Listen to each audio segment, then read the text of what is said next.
கார்த்திக் மற்றும் அவன் சிறுவயது நண்பர் மகேஷ் ஒரு கிராமத்தில் வசித்து வந்தனர். பள்ளிக்கு பிறகு மாலையில் ஆற்றங்கரையில் விளையாடுவது அவர்களின் தினசரி மகிழ்ச்சி. ஒருநாள் மகேஷ் குடும்பத்துடன் வேறு ஊருக்கு செல்ல வேண்டிய கட்டாயம் ஏற்பட்டது. பிரிவில் இருவரும் மனம் சோர்ந்து அழுந்தினர். "நீ எங்கு சென்றாலும் என் நண்பன்தான்" என்று மகேஷ் கூறினான்.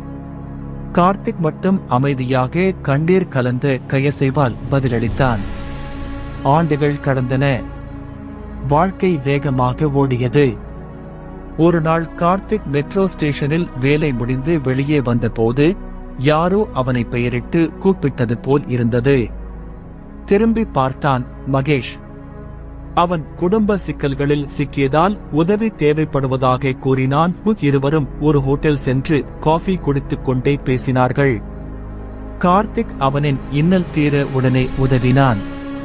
ஆனால் மகேஷுக்கு உணர்ந்தது உதவியைக் காட்டிலும் கார்த்திக்கு தேவை உண்மை அன்பும் ஆதரவும் தான் என்று. அந்த நாளில் இருவரும் உணர்ந்தனர். நட்பு, நம்பிக்கை, உண்மை அன்பு எந்த இடைவெளியையும் தாண்டி நின்று கொண்டே இருக்கும்.